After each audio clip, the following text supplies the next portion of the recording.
हरे कृष्ण माता जी। 9 बजे के बाद आप जब फ्री होना तो प्लीज हमें कॉल कर लेना, तो हम आपको बता देंगे।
ओम नमो भगवते वासुदेवाय।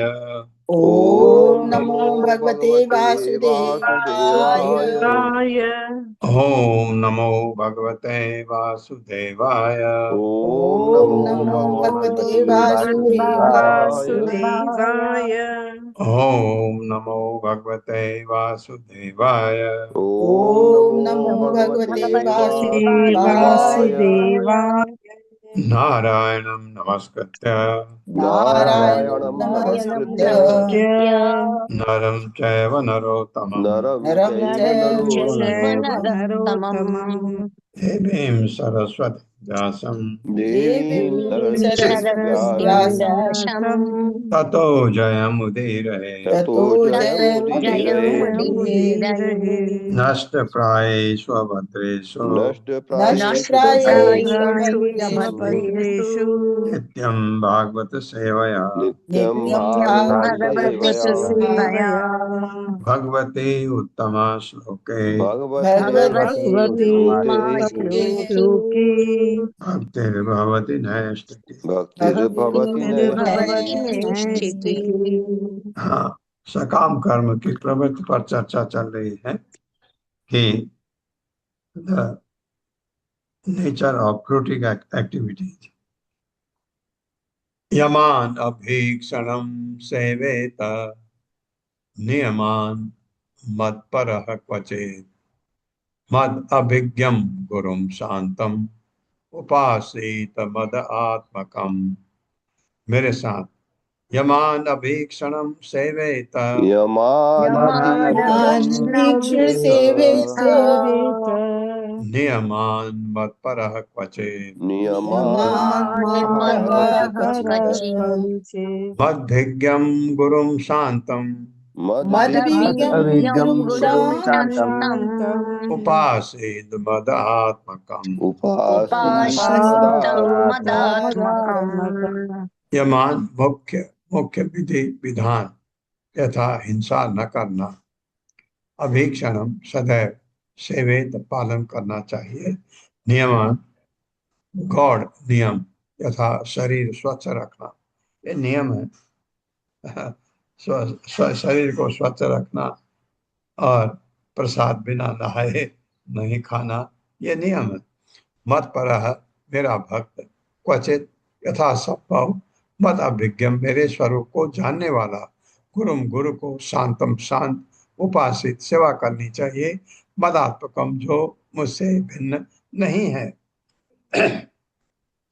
मेरे साथ, जिसने मुझे अपने जीवन का परम लक्ष्य मान लिया है, जिसने मुझे अपने जीवन का परम लक्ष्य मान लिया है, उसे चाहिए कि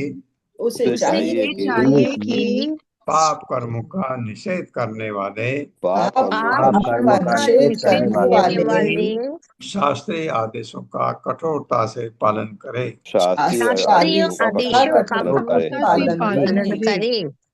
और जहाँ तक हो सके गौण नियमों को यथा स्वच्छता की संस्कृति करने वाले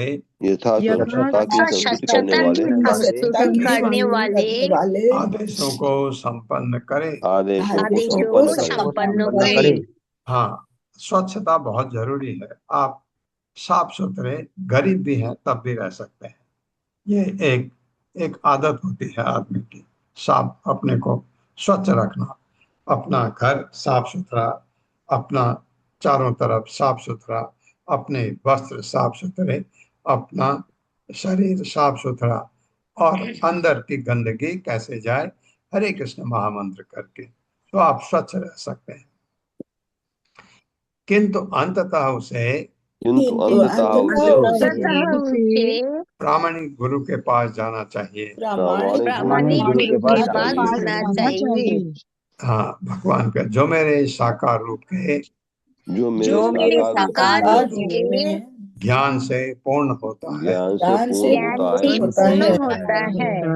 जो शांत होता है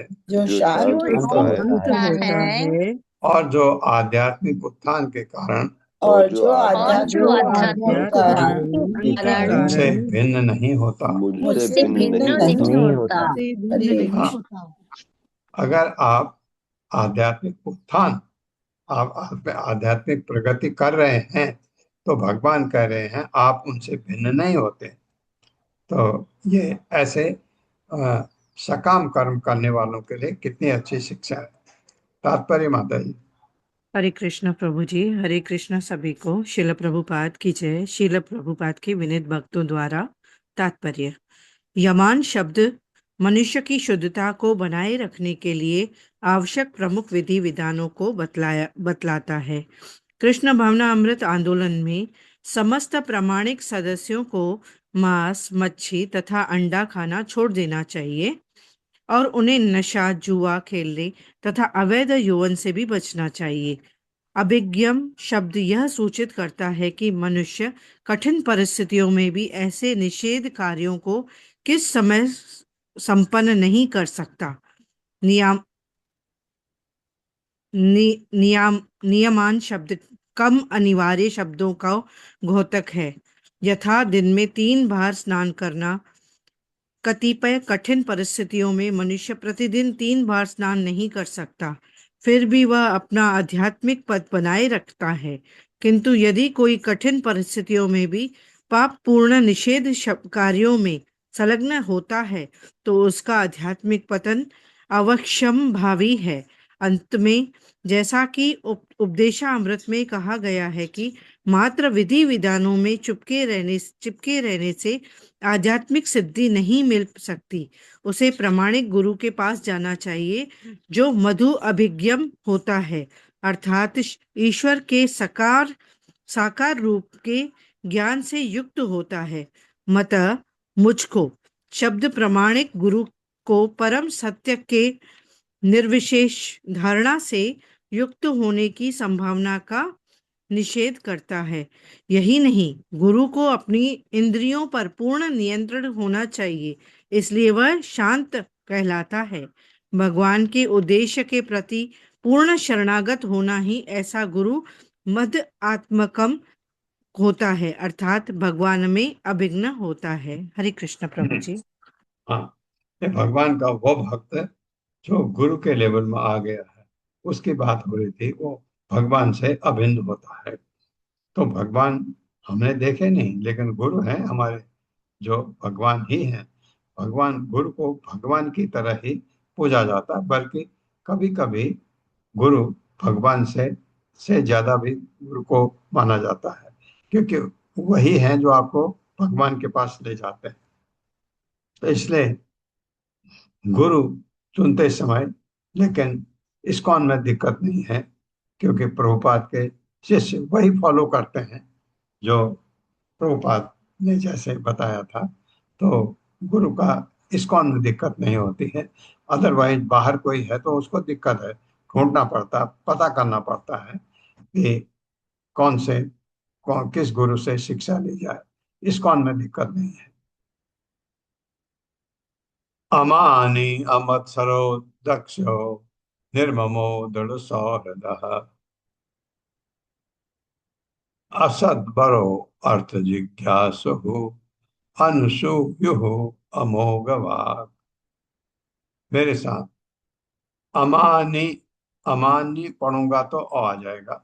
अमानी अमत्सरो दक्षो अमान्य मत्सरो दक्षो निर्ममो दृढ़ सौहृदः निर्ममो निर्ममो दृढ़ दृढ़ सौहृदः सौहृद असत्तरो अर्थ जिज्ञासु असत्वरो असत्वरो अर्थ जिज्ञासु अनुसूयुः अमोघवाक्।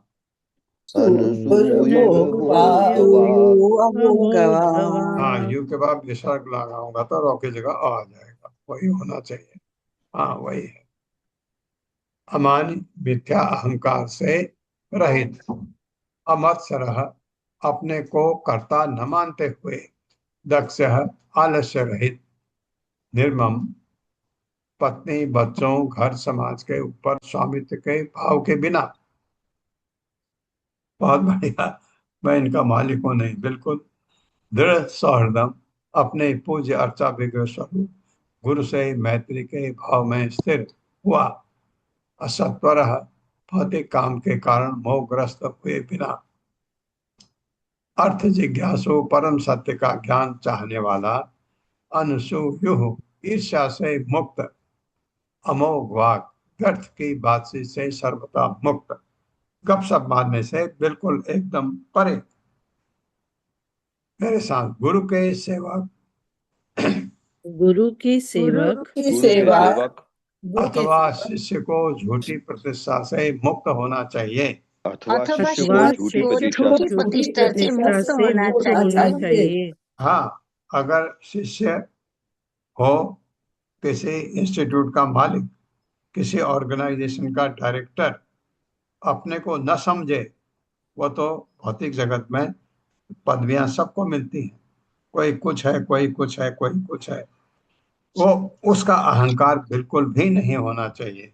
जब भगवान के पास आप आते हैं तो आप एक 3-4 साल के बच्चे की तरह रहो, ताकि आप में कोई 3-4 साल का बच्चा नहीं जानता है कि उसका कोई उस पर उपाधि है, उसमें कोई कलमश नहीं होता है।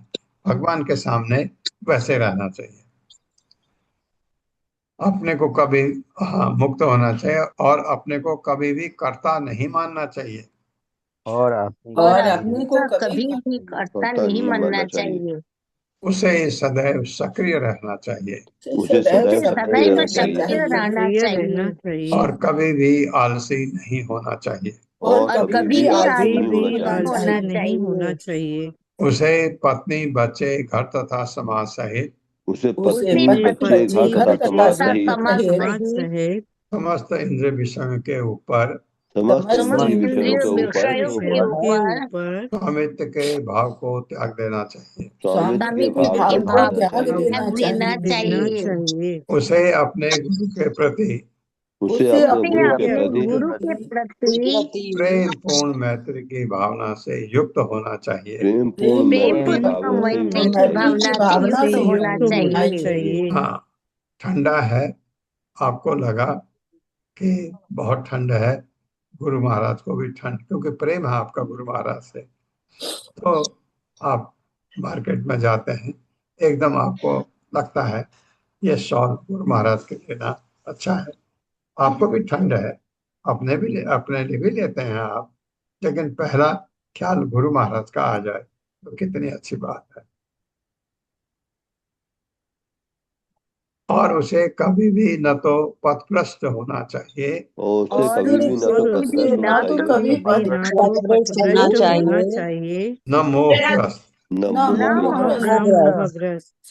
सेवक या शिष्य में, सेवक सेवक या सेवक शिष्य सेवक में, में या शिष्य शिष्य में में हाँ, हम वही हैं, या सेवक है या शिष्य है, मैं सदैव आध्यात्मिक ज्ञान में सदैव वे सदा आध्यात्मिक ज्ञान में आध्यात्मिक ज्ञान आध्यात्मिक में ज्ञान में आगे बढ़ने की इच्छा होनी चाहिए। आगे आगे बढ़ने आगे बढ़ने की की बढ़ने आगे इच्छा की बढ़ने इच्छा होनी की होनी इच्छा चाहिए। होनी चाहिए। चाहिए। उसे किसी से ईर्ष्या नहीं करनी चाहिए। उसे किसी उसे से किसी ईर्ष्या नहीं से करनी किसी से चाहिए। ईर्ष्या ईर्ष्या नहीं नहीं नहीं करनी करनी करनी चाहिए। चाहिए। हाँ, चाहिए। ईर्ष्या से हमारा पतन होता है, ईर्ष्या हमको हटाती है, ईर्ष्या कभी नहीं। और व्यर्थ की बातचीत से बचना चाहिए। और और व्यर्थ और व्यर्थ बातचीत की से बैठ की सदैव बातचीत बात बचना से चाहिए। बचना से बचना चाहिए। चाहिए। हरे कृष्ण। तात्पर्य माता। हरे कृष्ण। कमल लता माता जी। हरे कृष्ण माता जी, सादर प्रणाम। तात्पर्य श्रील प्रभुपाद जी की जय। श्रील प्रभुपाद जी द्वारा कोई भी व्यक्ति अपने को तथाकथित पत्नी, परिवार, घर, समाज इत्यादि का स्थायी स्वामी नहीं कह सकता। ऐसे भौतिक संबंध समुद्र की सतह पर उठने वाले बुलबुलों के समान प्रकट तथा अप्रकट होते रहते हैं। कोई भी व्यक्ति अपने को घर, समाज तथा परिवार को बनाने वाले भौतिक तत्व को स्पष्ट नहीं कह सकते। यदि यह तथ्य होता है कि माता पिता ही अपने बच्चों के शरीर के निर्माता हैं, तो वे अपने माता पिता से पहले कभी न मरते। माता पिता बच्चों के लिए दूसरा शरीर गढ़ देते। इसी तरह माता पिता स्वयं भी न मरते, क्योंकि वे अपने लिए पुराने शरीर के स्थान पर नए शरीर गढ़ लेते। वस्तुतः हर एक के शरीर को तथा भौतिक समाजों को निर्मित करने वाले सारे तत्वों को ईश्वर मानता है। ईश्वर ही बनाता है। इसलिए इसके पूर्व की मृत्यु इन वस्तुओं को हमारे अधिकार से खींच ले। हमें इनका उपयोग स्वेच्छा से उस गुरु की प्रेम भक्ति में करना चाहिए जो भगवान कृष्ण का प्रमाणिक प्रतिनिधि होता है। तब ऐसी वस्तुएं सुख का कारण न बनकर सुख के कारण बन सकेंगी। हरे कृष्ण माता हाँ, जी। धन्यवाद माता जी। हरे कृष्ण प्रभु जी।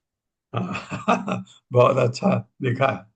माँ बाप सोचते हैं बच्चों को मैंने पैदा किया, ये कह रहे हैं अगर वो शरीर बनाने वाले उनकी क्षमता होती तो वो बूढ़े ही नहीं होते। बूढ़े होने से अपना शरीर और बना लेते अगर उनमें ये कैपेसिटी होती। कहने का मतलब ये है, कभी ये घमंड मत करिए कि मैंने ये किया। ये हालांकि बच्चे को माँ बाप का पूरा सम्मान करना चाहिए, लेकिन माँ बाप अपने को कभी ये न सोचें मेरी वजह से ऐसा हुआ है। जाया अपत्य ग्रहक सहित स्वजन द्रविण आदिशो उदासीन समम पश्यन् सर्वेषु अर्थम इव आत्मनः। मेरे साथ, जायापत्य ग्रह क्षेत्र क्षेत्र स्वजन द्रविण आदिशो स्वजन द्रविण आदिषु उदासीनः समं पश्यन् उदासीनः समं पश्यन् सर्वेषु अर्थम इव आत्मनः।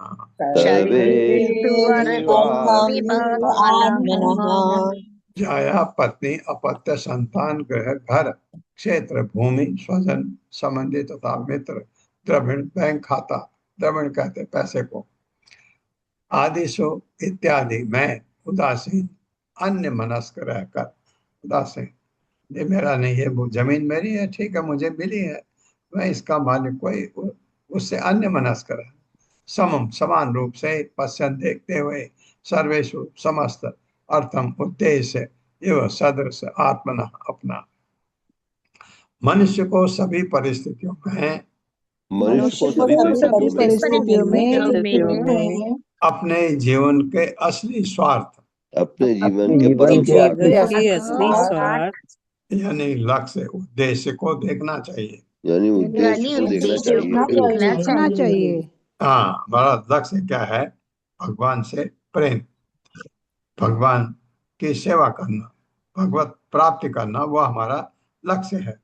एकदम भगवत प्राप्ति की इच्छा न करें, भगवान की सेवा की इच्छा करें, फिर धीरे धीरे आपका भगवत प्रेम बढ़ेगा, फिर आप भगवान को अपने को समर्पित कर देंगे, कल्याण। और इसीलिए पत्नी, संतान, घर, भूमि, रिश्तेदारों, मित्र, संपत्ति इत्यादि से विरक्त रहना चाहिए। हाँ, विरक्त रहना चाहिए करके मतलब घर के लोगों को वैराग का मतलब यही होता है डिटैचमेंट, अटैचमेंट भगवान से और अपने जो जिनकी बात हो रही है, पत्नी है, संतान है, घर है, भूमि है, रिश्तेदार है, मित्र है, संपत्ति है, इनसे आपका कर्तव्य क्या है? उनके सेवा करिए, उनका सम्मान करिए, लेकिन प्रेम भगवान से। कितनी सुंदर बात, तात्पर्य। हरे कृष्ण। शोभा पिकले माता जी। हरे कृष्ण माता जी। श्रील प्रभुपाद की जय। श्री प्रभुपाद के भक्तों के द्वारा तात्पर्य, भगवत भक्त की मान्यता होती है कि उसकी पत्नी, बच्चे, घर, भूमि, मित्र तथा धन भगवान की सेवा में लगाए जाने के निमित्त है। अतएव वह अपने परिवार तथा मित्रों की इंद्रिय तृप्ति के लिए उन्मत्तता से प्रबंध नहीं करता।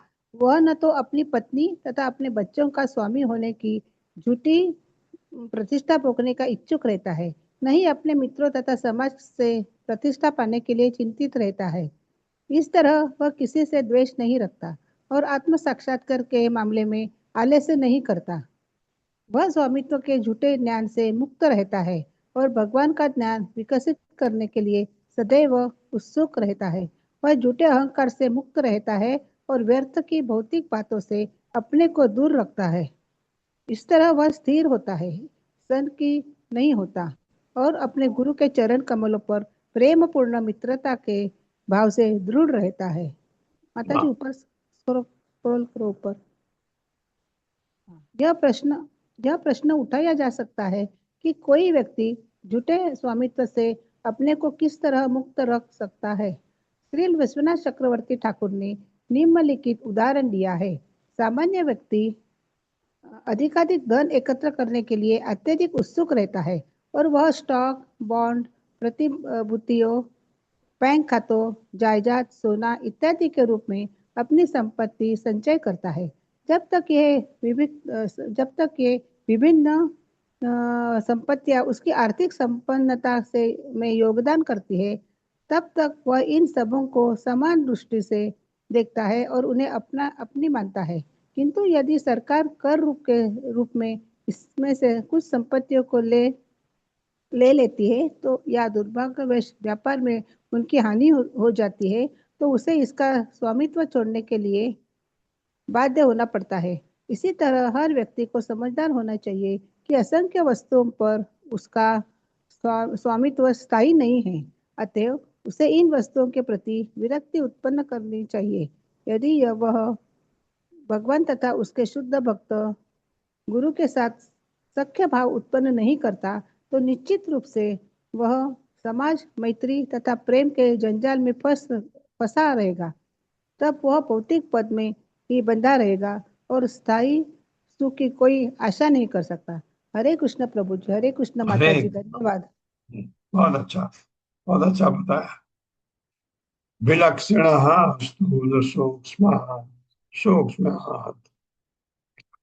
देह देहात आत्म ईक्षिता स्वदृ यथा अग्नि दारुणो। यहाँ आगे तक पढ़ेंगे। यथा अग्नि दारुणो दाह्यात् दाहको अन्य प्रकाशकः। मेरे साथ विलक्षण स्थूल सूक्ष्म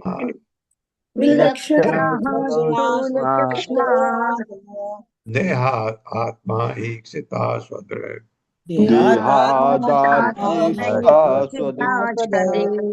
यथा अग्नि दारुणो दाह्यात्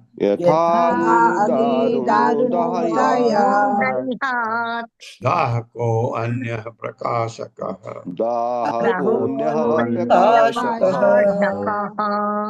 विलक्षण विभिन्न गुणों वाला, स्थूल स्थूल, सूक्ष्म तथा सूक्ष्म, देहात शरीर से, आत्मा आत्मा ईक्षिता दृष्टवा, स्वदृक् स्वतः प्रकाशित, यथा जिस तरह अग्नि अग्नि धारण लकड़ी से, दाह्यात जलाई जाने वाली, दाहकः जलने वाली, अन्य दूसरी, प्रकाशकः प्रकाश देने वाली। जिस तरह जलने और प्रकाश करने वाली अग्नि, जिस तरह जलने और प्रकाश करने वाली अग्नि उस लकड़ी यानी ईंधन से भिन्न होती है, उस ईंधन से भिन्न होती है, जो प्रकाश देने के लिए जलाई जाती है। जो प्रकाश देने के लिए जलाई जाती है। हाँ, आपने शायद ये लकड़ी देखी नहीं होगी। ये जो चीड़ के पेड़ होते हैं, चीड़ के, उसमें से कभी कभी अंदर उसको जब आप काटते हैं तो बीच में पूरा का पूरा अंदर तक वो जलने वाली लकड़ी होती है। उसको बहुत सम्मान से अलग निकाला जाता है। अक्सर चीड़ के पेड़ों में, औरों में भी होता होगा, ये मैंने देखा है। उसको जब कभी कटवाते थे पहले, तो उसके अंदर से जब कटाई हो रही है उसमें उसको अलग करवाते थे, क्योंकि वो उसका काम सिर्फ प्रकाश के लिए है।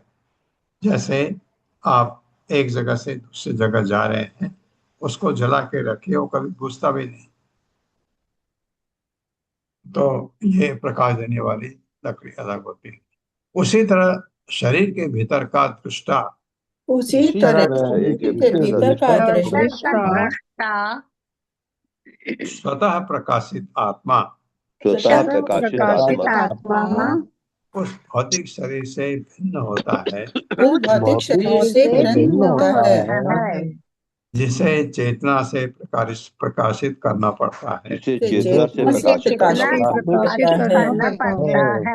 हाँ बिल्कुल, आपके शरीर में चेतना, मैं बोल रहा हूँ, आप सुन रहे हैं, आप हाथ उठाते हैं, आप नीचे करते हैं, ये चेतना देता कौन है?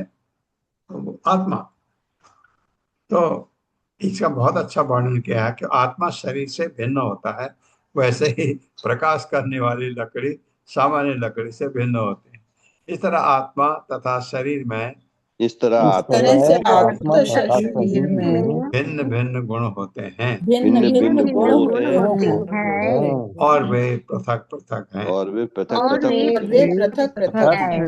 हाँ, हरे आत्मा अलग है, शरीर अलग है, लेकिन दोनों का मिश्रण गजब का, वंडरफुल, जिसे कहते हैं भगवान के अलावा कोई कर ही नहीं सकता ये काम।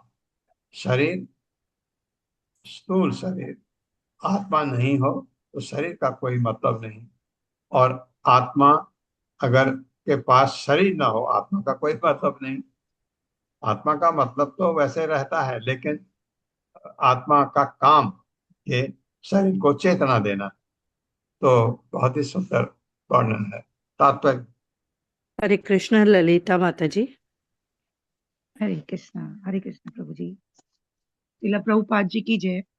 तात्पर्य प्रभुपाद जी के शिष्यों के द्वारा यहाँ पर विश्लेषण विधि से यह प्रदर्शित किया गया है कि मनुष्य को झूठे ही अहंकार की पहचान शरीर से नहीं करनी चाहिए।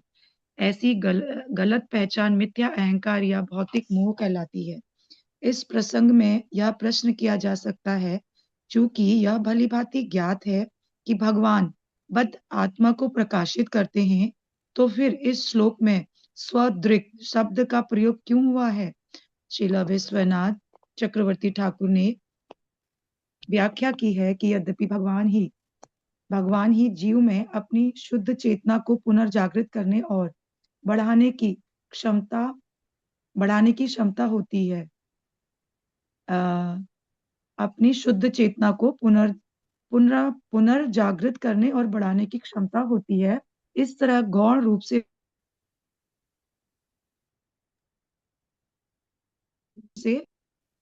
स्वतः प्रकाश, यहाँ सोनादि के बने गुंबद का उदाहरण किया जा सकता है, जो सूर्य, यद्यपि प्रकाश सूर्य में आता है, किंतु सोना तथा चांदी में निहित स्वाभाविक गुणों को चमकीले परावर्तन का कारण माना जा सकता है, क्योंकि अन्य वस्तुओं में सूर्य के प्रकाश को परावर्तित करने के उपयुक्त गुण नहीं पाए जाते। इसी तरह आपको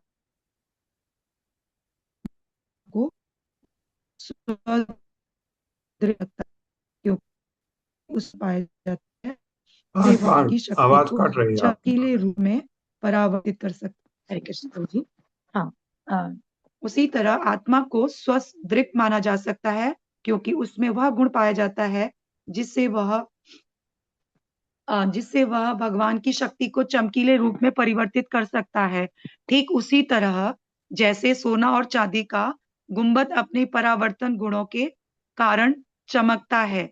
इस श्लोक में शरीर तथा आत्मा के विभिन्न गुणों को बतलाने वाला अच्छा उदाहरण दिया गया है। जलने और प्रकाश करने वाले अग्नि उस काठ से भिन्न होती हैं जिसे प्रकाश पाने के लिए जलाया जाता है, किंतु यह कहा जा सकता है कि काठ के भीतर अग्नि अप्रकट रूप में उपस्थित रहती है। उसी प्रकार अज्ञान के बद्ध जीवन में आत्मा शरीर में उपस्थित रहता है, यद्यपि वह अप्रकट रहता है। जीव की प्रकाशित अवस्था की तुलना काठ के भीतर से अग्नि को जलाने से की जा सकती है। जिस तरह अग्नि काठ को जलाकर तुरंत राख कर देती है, उसी तरह प्रकाशित किए जाने पर आत्मा अज्ञान के अंधकार को जलाकर राख कर देती है। चूंकि हम शरीर के प्रति सचेत हैं, इसलिए हम कह सकते हैं कि शरीर चेतना द्वारा प्रकाशित है। यह चेतना आत्मा की शक्ति या उसका लक्षण है। शरीर तथा आत्मा को एक मानना वैसी ही मूर्खता है जिस तरह अग्नि और काठ को एक मान लेना। अग्नि और काठ अर्थात आत्मा और शरीर के मध्य जो घनिष्ठ आकस्मिक संबंध है, उससे इस बात में कोई अंतर नहीं आता कि अग्नि काठ से भिन्न है अथवा आत्मा सदैव ही शरीर से भिन्न है। हरे कृष्ण प्रभु जी, धन्यवाद। ये समझाने की कोशिश किया है, दो अलग अलग चीजें। निरोध उत्पत्ति अणु बृहद नानात्वम तत्कृतान् गुणान् अंतः प्रविष्टा दत्त एवं देह गुणान् परः। मेरे साथ। निरोध उत्पत्ति अणु बृहत् निरोध उत्पत्ति अणु बृहत् बृहत् एक नौ तो में नानात्वं तत्कृतान् गुणान् नानात्वं तत्कृतान् तत्तन्निर्गुणान् कृतान् गुणान् अंतः प्रविष्टा दत्त अन्तः प्रविष्ट प्रविष्टादत्त एवं देह गुणान् परः। एवं एवं देहि देह गुणान् गुणान् परः। परः। निरोध प्रसुप्ति उत्पत्ति प्राकट्य अणु लघु बृहत विशाल नानात्म लक्षणों का प्रकार तत्कृतान उसके द्वारा उत्पन्न गुणान गुण अंतः भीतर प्रविष्ट प्रवेश करके आदत्ते स्वीकार करता है एवं इस प्रकार देह भौतिक शरीर के गुणों को पर दिव्य जीव आत्मा ईंधन की दशा के अनुसार ईंधन की दशा के अनुसार अग्नि जिस तरह सुप्त अग्नि जिस तरह सुप्त प्रकट प्रकट क्षीण क्षीण तेज जैसे विविध रूपों में प्रकट हो सकती है। तेज जैसे विविध रूपों में प्रकट हो सकती है। हाँ, बहुत बढ़िया उदाहरण। उसी तरह आत्मा उसी तरह आत्मा भौतिक शरीर में प्रवेश करता है भौतिक शरीर में शरीर में प्रवेश प्रवेश करता है करता है और शरीर के विशिष्ट लक्षणों को स्वीकार करता है। और शरीर के शरीर के विशिष्ट लक्षणों को स्वीकार करता है। हाँ, शरीर में भी विशिष्ट लक्षण है। कभी शांत है, कभी बहुत उतावला है, कभी क्रोध में है, कभी शोक में है। तो शरीर ये नहीं कहता अरे मैं चला जाता हूँ, ऐसा मत कर, नहीं कहता। उसको उसको स्वीकार करता है। तो उसी तरह जैसे आपके अग्नि है, अग्नि सुप्त अवस्था में उस लकड़ी में होती है, कभी प्रकट होती है, कभी कम होती है, कभी तेज होती है। जैसे मैंने आपको बताया जो प्रकाश वाली काठ होती है वो बहुत तेज उस जलती है, एकदम जलती है। और उससे आप जब टॉर्च नहीं होते थे उसका इस्तेमाल किया जाता था रात को चलने में। तो ये अलग अलग गुण हैं काठ में भी। उसी तरह हमारे शरीर में भी बहुत चीजें हैं। आत्मा उसको उससे अपने को तादात्म्य कर लेती है। तात्पर्य। हरे कृष्ण अशोक प्रभु जी। हरे कृष्णा प्रभु जी, दंडवत प्रणाम। शीला प्रभुपाद जी की जय। शीला प्रभुपाद जी के भक्तों द्वारा तात्पर्य। यद्यपि किसी वस्तु विशेष में अग्नि प्रकट और लुप्त हो सकती है, किंतु अग्नि तत्व सदैव विद्यमान रहता है। इसी प्रकार सनातन आत्मा उपयुक्त शरीर के भीतर प्रकट होता है और फिर उस शरीर से लुप्त हो जाता है, परंतु आत्मा का अस्तित्व सदैव बना रहता है। जिस प्रकार अग्नि अपने ईंधन से भिन्न है, उसी प्रकार आत्मा शरीर से भिन्न है।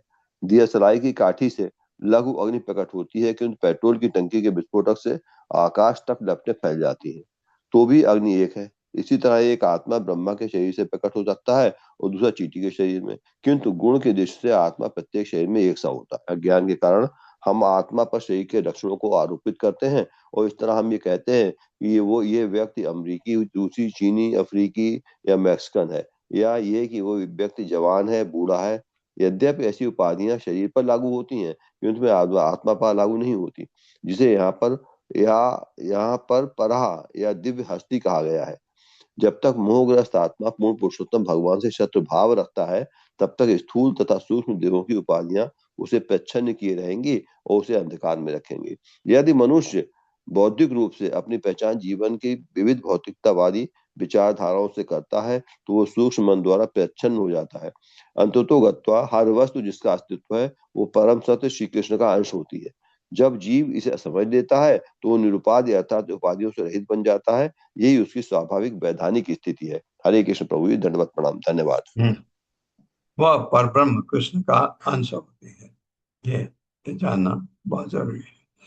ये बड़ा अच्छा एक चीज दिया है जो पहले एक जगह हमने भागवतम में पढ़ा कि वो परिस्थितियों से मोहग्रस्त नहीं होता। मोहग्रस्त आत्मा कभी नहीं होती, लेकिन आत्मा प्रसन्न अवश्य होती है, यहाँ पर दिया है। ये यद्यपि ऐसी उपाधियां शरीर पर लागू होती हैं, किंतु वे आत्मा पर लागू नहीं होती। बिल्कुल ठीक है। बूढ़ा है, मेक्सिको है, अमेरिकन है, इंडियन, शरीर पर लागू होती है, आत्मा पर नहीं। ये यहाँ पर दिव्य जीव कहा गया है। जब तक मोहग्रस्त आत्मा, सुनिए, जब तक मोहग्रस्त आत्मा भगवान के से शत्रु भाव रखता है, मोहग्रस्त आत्मा प्रभावित हो गई, इसका मतलब है ना, तब तक स्थूल तथा सूक्ष्म देहों की उपाधियां उसे प्रसन्न किए रहते हैं और उसे अंधकार में रखेंगी। ऐसा हो सकता है, पहले भगवत गीता में भी ऐसा वर्णन आया है।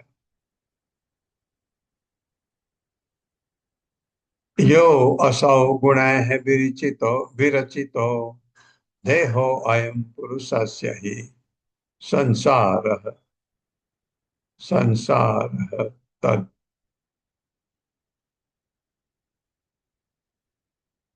संसारः तत् निबंध निबंध निबंध निबंधो अयं पुंसो विद्या चिदात्मनः। मेरे साथ, यो असौ गुणैः विरचितो योऽसौ योऽसौ गुणैः विरचितो गुणैर्विरचितो देहो अयं पुरुषस्य हि देहोऽयं देहोऽयं पुरुषस्य हि पुरुषस्य हि संसारः तत् निबंधो अयं संसारः तन्निबन्धोऽयम् संसारस्तनिबन्धोऽयम् पुंसो पुंसो विद्या चिदात्मनः। पुंसो विद्यात्मनः। यह जो असौ, वह सूक्ष्म शरीर गुण है, भौतिक गुणों द्वारा विरचित निर्मित देह शरीर अयम यह स्थूल शरीर पुरुष से भगवान का ही निश्चय ही संसार जगत तत् निबंध, उससे बधा हुआ, अयम यह पुंसः जीव का विद्या ज्ञान चित्त छिन्न करने वाला आत्मना आत्मा का। सूक्ष्म तथा स्थूल शरीरों की उत्पत्ति सूक्ष्म तथा स्थूल शरीरों शरीरों की उत्पत्ति प्रकृति के गुणों से होती है, प्रकृति के भौतिक गुणों से गुणों होती से है, होती है, जो भगवान की शक्ति से विस्तार पाते हैं। जो पूर्ण जो पुरुषोत्तम भगवान की भगवान की शक्ति से विस्तार विस्तार पाते हैं। जब जीव झूठे ही स्थूल तथा सूक्ष्म शरीरों के जब जीव जीव झूठे ही स्थूल शरीरों तथा के सूक्ष्म शरीरों के गुणों को अपने अपने ही असली स्वभाव के रूप में मान लेता है, गुणों को गुणों अपने को स्वभाव के अपनी रूप में मान लेता है, के रूप में मान लेता है, तो संसार का जन्म होता है। तो भौतिक संसार का जन्म होता है। किंतु यह मोहमयी अवस्था किंतु ये मोहमयी अवस्था अवस्था असली ज्ञान द्वारा नष्ट की जा सकती है। यथार्थ ज्ञान द्वारा नष्ट नष्ट की जा सकती है। हाँ, एक्चुअली बहुत बढ़िया लिखा। संसार का जन्म होता है, असली स्वभाव सूक्ष्म, जब जीव झूठे ही स्थूल तथा सूक्ष्म शरीर के गुणों को अपने असली स्वभाव के रूप में मान लेता है ना। आप में शरीरों के गुण होते हैं ना, आप में आपके कल्मश है, आप में क्रोध है, लोभ है, मोह है, मद मत्सर्य है, इसको असली स्वभाव मान लेता है। अरे नहीं, इसका स्वभाव है, इसको गुस्सा आ जाता है जल्दी, ऐसा कहते हैं। नहीं, वो अज्ञान है, उसको त्यागना चाहिए उस चीज को। और हम देखते हैं हमारे पड़ोसी के कुछ अच्छा हो जाए, हमें ईर्ष्या हो जाती है। ये पड़ोसी का कुछ बिगड़ा नहीं, किसका बिगड़ा? आपका। आप अपने को अंदर से जलाते हैं, परेशानी में डालते हैं अपने को। इसलिए सबसे एक बात सुन लीजिए, ईर्ष्या त्याग दीजिए। ईर्ष्या कभी भी आपको भगवान की तरफ नहीं ले जाएगी, नीचे घसीटेगी। ईर्ष्या बहुत खतरनाक है। और दूसरा, अगर आप अध्यात्म को छोड़ दें। ईर्ष्या करना, आपके आपको इतनी ईर्ष्या होती है, आप नहीं रात को सो नहीं पाते हैं किसी के वजह से, उसका तो कुछ नहीं बिगड़ा, बिगड़ा आपका। ये वैसे भी ईर्ष्या आपके हित में कभी भी नहीं है। तो इसलिए ईर्ष्या एकदम त्याग दो। ये तो ये चीज है असली स्वभाव, हम मान लेते हैं इसको। ये तो संसार का जन्म होता है, संसार में ये चीज है। ये ऐसा नहीं है कि ये आप में है और क्यों आ गया, ऐसा नहीं, ये संसार में आता है, हम में होती है, ये कलमश होते हैं। लेकिन अगर हमने अध्यात्म की तरफ बढ़ना है, कलमश हटाने हैं, क्योंकि अध्यात्म अलग है, ये भौतिक जगत अलग है। अगर अध्यात्म का मतलब भगवान की तरफ, आप ये नहीं है कि आप कहें नहीं मैं तो भगवान के पास जाना है, नहीं जा सकते, क्योंकि आपके पास वीजा नहीं है वहां का। वहां का वीजा लेने के लिए आपको ये चीजें हटानी पड़ती हैं, तब आपको वीजा मिलता है। और ये वीजा मिलने के लिए आपको प्रार्थना करनी पड़ती है। कैसे हटेंगे? हरे कृष्ण कृष्ण कृष्ण हरे हरे, हरे राम राम राम हरे। इस मंत्र पर आस्था रखिए, विश्वास रखिए, ये भगवान है करके सोचिए, क्योंकि भगवान ने इस जो मंत्र आप पढ़ रहे हैं उस नाम में अपनी शक्ति पूरी डाल दी है। वो भगवान ही है। तात्पर्य। हरे कृष्ण सुषमा माता जी। हरे कृष्ण माता जी। प्रभु जी हरे कृष्णा, दंडवत प्रणाम। हरे श्री कृष्णा माता जी। प्रभुपाद जी की जय। प्रभुपाद जी के द्वारा तात्पर्य। जहाँ तक ईंधन तथा अग्नि की उपमा शरीर तथा आत्मा से दिए जाने की बात है, में तर्क दिया जा सकता है कि कुछ हद तक अग्नि ईंधन पर निर्भर करती है और वह उसके बिना नहीं रह सकती, क्योंकि हमें अग्नि के अस्तित्व का अनुभव ईंधन से पृथक रूप में नहीं है। तो भी ये प्रश्न किया जा सकता है कि ये किस तरह संभव है कि जीव शरीर से पृथक रहे, उससे प्रच्छन्न होकर अंत में पृथक हो जाए। जीव के स्वभाव को भगवान की विद्या द्वारा ही समझा जा सकता है। विद्या अर्थात असली ज्ञान। असली ज्ञान से भौतिक जगत को खंड खंड किया जा सकता है और इसे जीवन में आध्यात्मिक सत्य का अनुभव हो सकता है। श्री विश्वनाथ चक्रवर्ती ठाकुर के अनुसार हमारा अस्तित्व कृत्रिम रूप से आरोपित है। भगवान की अचिंत्य अविद्या द्वारा स्थूल तथा सूक्ष्म शरीरों के गुण जीव पर मनोवैज्ञानिक रूप से लादे जा सकते हैं और शरीर के साथ गलत पहचान करने से जीव अनेक मोह युक्त कर्म करने लगता है। जैसा कि पिछले अध्याय में बतलाया गया है, वर्तमान शरीर वृक्ष तुल्य है जो अगले शरीर के कर्म बीज उत्पन्न करता है, किंतु इस अज्ञान के चक्र को दिव्य ज्ञान के द्वारा खंड खंड किया जा सकता है, जैसा कि भगवान ने बतलाया है। दुर्भाग्य से बद्ध जीव भगवान से शत्रुतावश उनके द्वारा बतलाए पूर्ण ज्ञान को ग्रहण नहीं करते, बजाय इसके वे स्थूल तथा सूक्ष्म मोह में पड़े रहते हैं। किंतु यदि जीव भगवान के ज्ञान को मान ले तो उसकी सारी स्थिति सुधर सकती है और वह भगवान के साथ सीधे संपर्क द्वारा पूर्ण ज्ञान का सच्चिदानंद स्वरूप जीवन प्राप्त कर सकता है। हरे कृष्ण प्रभु जी, हरे कृष्ण माता जी, धन्यवाद। ये गजब गजब का संयोग है कि शरीर में आत्मा अलग है, दोनों चीज, लेकिन एक के बगैर दूसरे का कोई अस्तित्व नहीं है। तो आत्मा का तो अस्तित्व है, पर शरीर का कोई अस्तित्व नहीं है। आत्मा शरीर में न रहे तो आत्मा अ, अलग रह सकती है, लेकिन शरीर बिना आत्मा के नहीं रह सकता। ये ये कॉम्बिनेशन कितना जबरदस्त है। ये अब सोचे, ये अपने आप हुआ नहीं, भगवान भगवान ने किया है। कितने गजब काम करते हैं भगवान। तस्मा जिज्ञासया आत्मानम् आत्मस्थं केवलं परम संगम्य निर्षेध एतद एतद वस्तु बुद्धिम बुद्धिम यथा क्रमम्। मेरे साथ।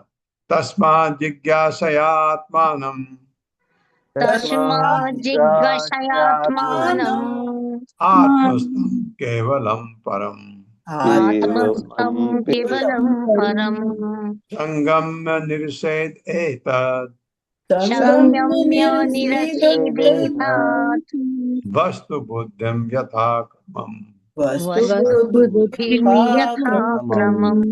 तस्मात् इसलिए जिज्ञासा ज्ञान के अनुशीलन द्वारा आत्मान भगवान को आप अपने भीतर स्तंभ स्थित केवलम शुद्ध परम दिव्य तथा सर्वश्रेष्ठ संगम विज्ञान द्वारा पास जाकर निरसे त्याग दे।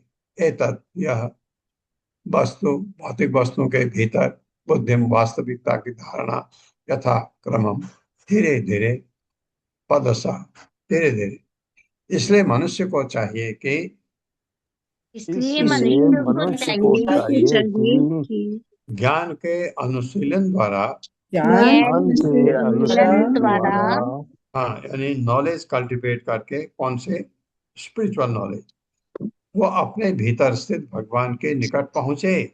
वो अपने भीतर से भगवान के निकट हाँ, जो अपने भीतर हैं परमात्मा भगवान के शुद्ध दिव्य अस्तित्व को समझ लेने पर भगवान के शुद्ध दिव्य अस्तित्व को समझ लेने पर मनुष्य को चाहिए कि मनुष्य को चाहिए वह धीरे धीरे भौतिक जगत को भौतिक जगत को स्वतंत्र सत्ता मानने के स्वतंत्र सत्ता मानने के झूठे विचार को त्याग दे। झूठे विचार को त्याग दे। हरे हाँ, कृष्ण। स्वतंत्र सत्ता मानने झूठे विचार कौन? भौतिक जगत, क्योंकि भौतिक जगत परमानेंट है नहीं, ये समझ में आना चाहिए। तात्पर्य माता जी। हरे कृष्ण। अत्रि माता जी। हरे कृष्ण। तात्पर्य श्रील प्रभुपाद की जय, उनके सेवकों के द्वारा। यथाक्रमम शब्द का अर्थ ये है कि मनुष्य प्रथम अपने आप को स्थूल भौतिक शरीर से भिन्न अनुभव करते हुए धीरे धीरे भौतिक मानसिक कार्य से विरक्त कर ले। इस श्लोक में एतद वस्तु बुद्धिम का अर्थ है भौतिक जगत के पृथक अस्तित्व को देखना, न कि हर वस्तु को सही रूप से परम सत्य से उद्भूत देखना। जब मनुष्य अपने आप को सही रूप से शाश्वत आध्यात्मिक रूप में पहचान लेता है तब उसे ज्ञान का असली फल प्राप्त होता है। श्री भगवान तो शाश्वत रूप से अपने सनातन रूप प्रकट होते हैं और इसी तरह जीव भी श्री भगवान के प्रेमी सेवक के रूप में अपने सनातन रूप में प्रकट होता है। जब हम ये झूठी कल्पना कर लेते हैं कि नश्वर मोहमय भौतिक पदार्थ सत्य है तो हमारे सनातन आध्यात्मिक रूप का ज्ञान अज्ञान से आच्छादित रहता है। किंतु यदि मनुष्य हर वस्तु के भीतर से भगवान की परम उपस्थिति का ध्यान करता है तो वो अपने सामान्य आनंदमय आध्यात्मिक जीवन में लौट सकता है, जैसा कि इस श्लोक में जिज्ञासा शब्दों से सूचित होता है। हर मनुष्य को परम सत्य को समझने का गंभीर प्रयास करना चाहिए। हरे कृष्ण। भगवान को समझने का प्रयास गंभीर होना चाहिए, शैलो नहीं। ओम अज्ञान तिमिरांधस्य ज्ञानांजन शलाकया चक्षुरुन्मिलितं तस्मै श्री गुरुवे नमः। नमो विष्णुपादाय कृष्णप्रेष्ठाय भूतले श्रीमते भक्तिवेदांत स्वामिनिति नामिने। नमस्ते सरस्वती देवे गौरवाणी प्रचारिणे निर्विशेष शून्यवादी पाश्चात्य देशतारिणे। जय हो श्री कृष्ण चैतन्य प्रभु नित्यानंद श्री अद्वैत गदाधर श्रीवासादि गौर भक्तवृंद। हरे कृष्णा कृष्ण कृष्णा हरे हरे, हरे राम राम राम हरे। हरे कृष्णा। व्योमा माता जी। हरे कृष्ण प्रभु जी, दंडवत प्रणाम प्रभु जी। हरे कृष्ण प्रभु जी, दंडवत प्रणाम प्रभु जी। हाँ, पढ़ी पूरी आपके कमेंट होंगे कुछ। अच्छा। जी जी प्रभु जी, मैं तो प्रभु जी आप होमवर्क एक बार दे दिए हैं तो रोज कर लेती हूँ टाइम से। जी प्रभु जी। तो प्रभु जी ये अध्याय जो 10 हम पढ़ रहे हैं ये सकाम कर्म की प्रवृत्ति के ऊपर है, और हाँ हमने इसको पढ़ना शुरू किया तो इसमें हम थोड़ा सा प्रभु जी सार प्रभुपाद जी ने कैसे अपने मध्य शिष्यों के माध्यम से दिया उसको समझते हैं। श्रील प्रभुपाद की जय, गुरु महाराज की जय। प्रभु जी आपके आशीर्वाद से कुछ पॉइंट्स निकाले हैं, पढ़ने का प्रयास करती हूँ। आध्यात्मिक पद तक पहुंचने के लिए जो सिद्धांत भगवान ने श्री नारद मुनि और अर्जुन को पंचरात्र तथा भगवत गीता के माध्यम से भक्ति के विधि विधानों तथा वर्णाश्रम प्रणाली के पालन के रूप में प्रदान किए हैं, अब भगवान उद्धव जी को वही ज्ञान जीवन की व्यवहारिक स्थिति के अनुसार दे रहे हैं। तो प्रभु जी यहाँ पर हमें एक बात समझ में आती है कि नारद मुनि को भक्ति के विधि विधानों से, अर्जुन को वर्णाश्रम प्रणाली को मानने और उसके हिसाब से जीवन यापन करने में, और उद्धव जी को व्यवहारिक स्थिति के हिसाब से, लेकिन ज्ञान भगवान ने सेम ही दिया है, तीनों को अलग अलग और तीनों को अलग अलग विचारधाराओं को समझाते हुए।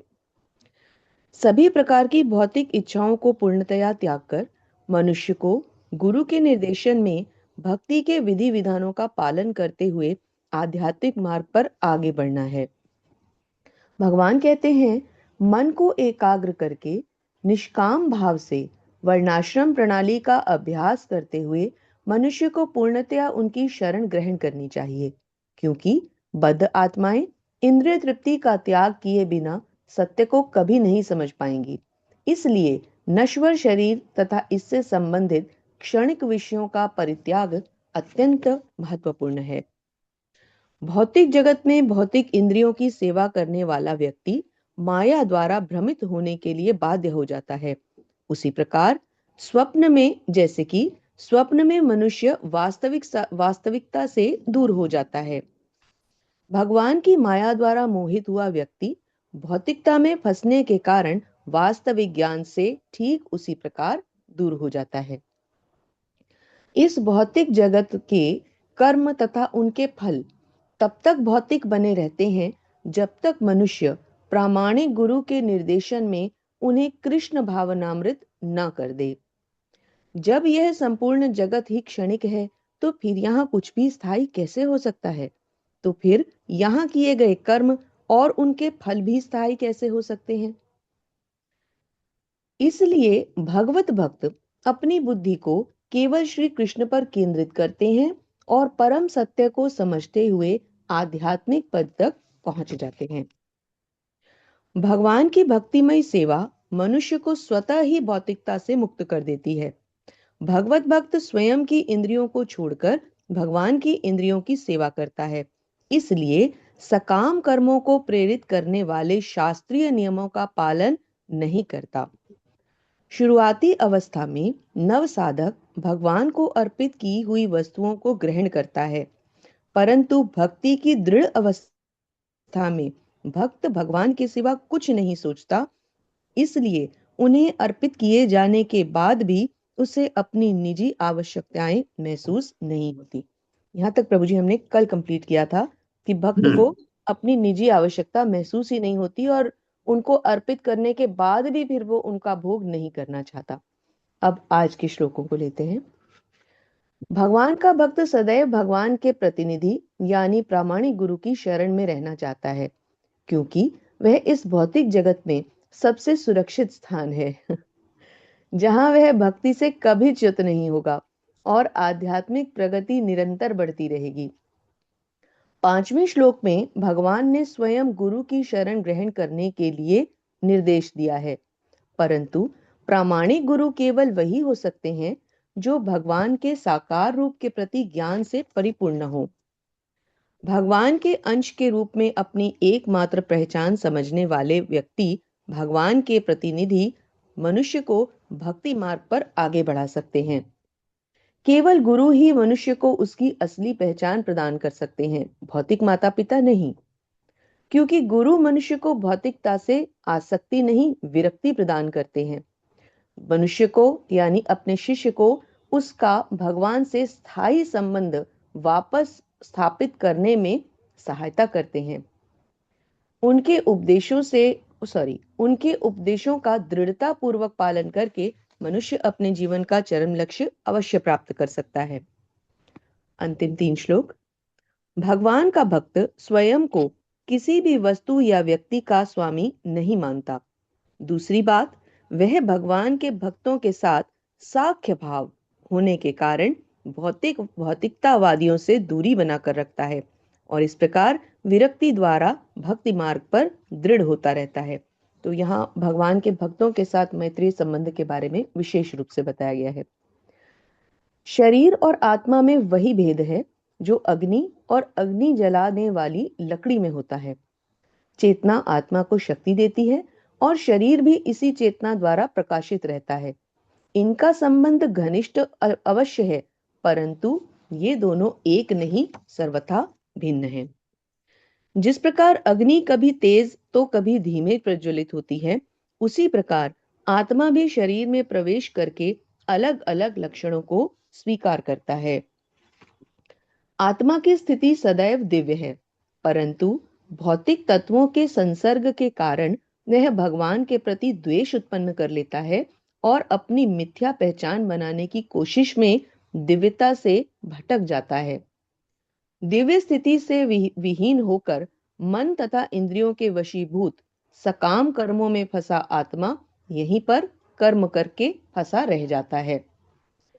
यहाँ ध्यान देने योग्य एक अन्य बात यह है कि भौतिक उपाधियां केवल शरीर पर लागू होती हैं, आत्मा पर नहीं।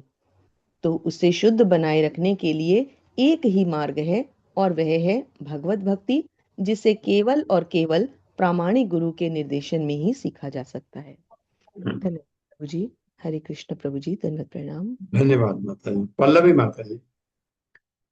हरे कृष्णा, दंडवत प्रणाम माता जी। एक अभी माता जी ने बताया, राय विनोदिनी माता जी ने, बीच में थोड़ा कॉल आ गया था प्रभु जी, तो मैं मिस कर दी, लेकिन माता जी ने जब बताया तो इतना अच्छा लगा कि गुरु जो है वो भौतिक आसक्ति छुड़ा देते हैं और विरक्ति के द्वारा फिर भगवान भगवत भक्ति में लगा देते हैं। तो इतना सुंदर लगा वो सुनकर। लेकिन प्रभु जी, गुरु की शरण में जाने के बाद भी आसक्ति नहीं छूट पाती, कहीं ना कहीं तो आसक्ति लगी रहती है। और जैसे आप बता रहे थे ईर्ष्या के बारे में कि भक्ति में लगने के बाद भी ये दोष होते हैं, लेकिन हम इग्नोर कर देते हैं प्रभु जी। हमें लगता हाँ, है हम भक्ति कर रहे हैं तो हम बहुत अच्छा कर रहे हैं, बहुत लेकिन अच्छा कहीं कर। ना कहीं डीप रूटेड ये सब बार बार बार बार बार बार ये ऊपर उठते रहते हैं, काम क्रोध लोभ मद मोह मत्सर ईर्ष्या ये सब। लेकिन क्या होता है प्रभु जी, जैसे वो जब भक्ति करते हैं तो लगने लगता है कि हाँ, मैं तो इन दोषों से ऊपर हो गया हूँ, मैं तो गुरु के शरण में हूँ, मैं तो दीक्षित हूँ, मैं तो 16 माला जप कर रही हूँ। और हम्म फिर इन दोषों की तरफ ध्यान नहीं दिया जाता।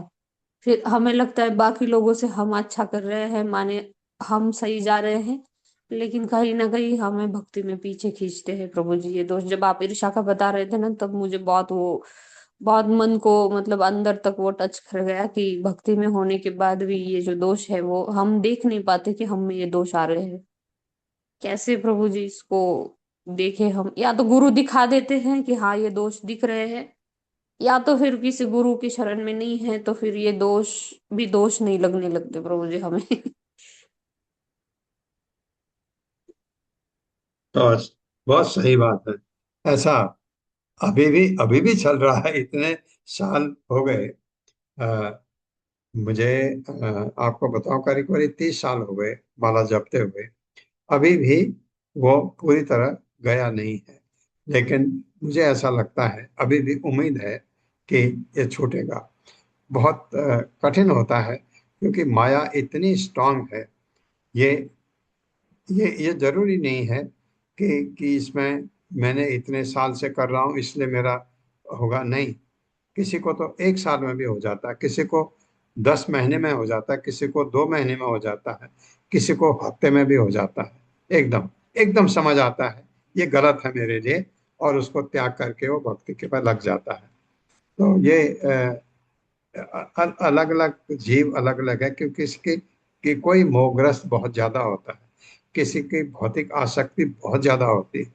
तो इसलिए, लेकिन राह छोड़ना नहीं है, ये राह छोड़ना नहीं है, क्योंकि प्रभुपाद कह के गए हैं कि चार ये जो गलत काम है ये नहीं करने हैं, कम से कम 16 माला जपनी है, और कृष्ण प्रसाद खाना है। कृष्ण प्रसाद खाने के लिए 16 माला जपना जरूरी, जो प्रसाद बनाता है 16 माला जपनी जरूरी, जो भोग अर्पित करता है भगवान को, ये जरूरी ये है। नेचुरली आपके चाय कॉफी तो छूटी जाएगी उसके, ये चीज जो बता के गए। प्रभुपाद ने कहा है इतना करो मैं ले जाऊंगा तुमको वैकुंठ, उन्होंने कह के गए। तो इसलिए, क्योंकि प्रभुपाद भगवान के महान भक्त थे। मुझे एक ही चीज मैं आपको हमेशा बोलता हूँ कि प्रहलाद महाराज भगवान के अनन्य भक्त थे। प्रहलाद महाराज ने कहा अपने पिता से, हाँ इस खंबे में भी मेरे भगवान हैं। पहले उन्होंने कहा मेरे नहीं, वो तो आपके भी हैं, लेकिन वो मानता नहीं था हिरण्यकश्यप। तो कहा हाँ इस खंबे में भी है। भगवान आए ना, क्योंकि भक्त ने कह दिया, भगवान आए। प्रभुपाद ने कहा है, इसलिए वो भी सत्य है। अब हमारा जो मैं एनालाइज करके देखता हूँ, पर्टिकुलरली आप माताओं में ये चार अवगुण तो होते ही नहीं है, पुरुषों में होते हैं। कुछ कोई शराब पीता है, कोई मांस खाता है, माताओं में बिल्कुल नहीं होता है, ये मेरी ऐसी समझ है। तो माता जितने भी आप हैं, माता हैं, आप वैकुंठ जाने के ज्यादा अधिकारी हैं पुरुषों से। लेकिन एक जगह है जहां पर हमारा अवगुण है हम में, वो क्या है कि माला जपते समय हमारा ध्यान भटकता है। वो निकलना है, वो निकल गया, आप समझिए आपका कल्याण हो गया। क्योंकि फिर आप प्रभुपाद को कहिए ले जाओ, अब आपने कहा है अब ले जाओ, ये प्रभुपाद को आप जोर से कह सकते हैं जब ये हो जाए। तो ये करने पर अवश्य होगा, भक्ति नहीं छोड़नी है। आज संडे है, मैं अगले संडे को अब क्लास लूंगा, क्योंकि कल से मैं उपलब्ध नहीं हूँ। और जैसा पल्लवी माता जी ने कहा, हम ये श्लोक जो 11वें अध्याय के हैं इनका रिवीजन करेंगे, आप करिएगा। और आप सबसे मेरी विनती है, अपने को जो ये हमारे है ना, जो अभी ये सकाम कर्म के गुण बताए हैं, उससे थोड़ा अपने को ऊपर उठाइए। कभी भी एक दूसरे के ऊपर लांछन मत लगाइए। कोई एक बात ये है, आप सबको बता दूं, पल्लवी माता जी की आदत मेरी जैसी है, जोर से और स्पष्ट बात करना। वो कभी कभी आपको बुरा भी लगता है, वो भी कह देती है, लेकिन उसका पर्पज बुरा नहीं होता है, पर्पज हमेशा ठीक होता है। और दूसरा, अगर आप पल्लवी माता जी से सहमत नहीं हैं, अरे मैं हूं ना, मेरे को बताइए कहाँ तकलीफ है, फाइनल डिसीजन तो मैंने लेना है। तो आप कभी चिंता मत करिए, आप सब मेरे साथ हैं, मैं आप सबके साथ हूँ। आपकी कोई समस्या हो उसको मैं सुलझाऊंगा। अंदर कभी भी हमको थोड़ा सा, जैसे परिवार में रहना होता है, तो क्या होता है, किसी की आदत कुछ, किसी की आदत कुछ, एक सी आदत नहीं होती सबकी। तो क्या करते हैं, हम अपने को थोड़ा सा ऊपर उठा लेते हैं। हाँ, बड़े भैया थोड़ा गुस्सा करते हैं, इस कान से सुन के दूसरे कान से निकाल देते हैं, होता है ना ऐसा घर में। और फादर बहुत कभी कभी गलत भी डांट देते हैं, तो कोई बात नहीं, पिताजी हैं, चलेगा। छोटा भाई शैतानी करता है, कभी कभी कान मरोड़ दिया उसका, कोई बात नहीं। तो परिवार में बहुत शांति रहती है। वैसे ही ये हमारा परिवार से भी उत्तम परिवार है, क्योंकि ये भक्ति मार्ग पर लगा है। ये हमारा ये 80 लोगों का परिवार गजब का परिवार है। इसको ऐसे ही बनाए रखिए, ये मेरी आपसे सबसे विनती है। हाँ, विनोदिनी देवीदासी माता जी कुछ कहना चाह रही हैं। प्रभु जी प्रश्न आ रहा था, प्रभु जी वो अगर समय है तो। हाँ बोलिए माता जी। प्रभु जी जैसे अभी हम अब तो इतना पढ़ रहे हैं, तो मतलब यही क्वेश्चन प्रभु जी जब पहले आता था तो एक अलग ढंग से आता था, कि जैसे क्योंकि तब कुछ भी समझ नहीं थी तो एक क्वेश्चन के रूप में आता था। हाँ लेकिन अब क्योंकि इतना सारा श्रीमद् भागवतम में पढ़ रहे हैं, डाउट्स भी क्लियर हो रहे हैं, मगर प्रभु जी कहीं ना कहीं एक बात अभी भी अंदर खटकती है कि जैसे जब हम कहते हैं कि आत्मा दिव्य है, आज भी हमने यही पॉइंट फिर से पढ़ा, और भौतिक संसर्ग में रह कर के आत्मा पर प्रभाव आता है और वो ईर्ष्या द्वेष आदि के चक्कर में फंसता है। परंतु प्रभु जी जब उसका मूल अस्तित्व दिव्य था और भगवान के संरक्षण में था, तो वहां तो भौतिक जगत के भौतिक प्रकृति के गुण थे ही नहीं।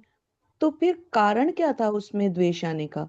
द्वेष तो हाँ केवल भौतिक प्रकृति के गुण लाते हैं। तो हाँ जहां भौतिक प्रकृति के गुण थे ही नहीं और वो भगवान के साथ था, उनके नित्य धाम में, उनके नित्य स्वभाव से पूर्णतया पूरित पोषित था, तो फिर वहां प्रकृति के गुणों के अलावा कौन था जिसने उसको प्रभावित किया प्रभु जी? बहुत बहुत अच्छा प्रश्न। खुद सोचिए माता जी, खुद सोचिए कि क्यों ऐसा है, क्यों आच्छादित हो जाता है हम ये। बल्कि यहाँ तो लिखा है, भगवत गीता में भी लिखा था कि जो आत्मा है वो प्रभावित होती है।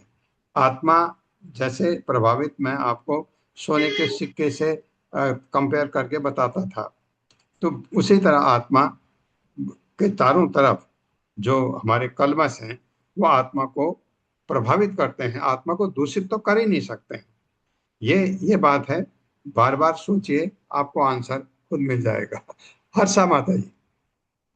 हरे कृष्ण प्रभु जी, बस इतना कहना चाहती हूँ, wish you happy and safe journey. अपना और माता जी दोनों अपना अपना ध्यान रखिएगा प्रभु जी। धन्यवाद माता जी, बहुत धन्यवाद। अब मैं आपको एक चीज, आपने कहा है आप में से बहुत सारी माताएं हैं हमारी बॉम्बे की अ, अ, अ, बत्रा माता जी हैं, सुषमा बत्रा माता जी। कल उनका टेलीफोन भी आया, वो बहुत वो मेरी बहन जैसी हैं।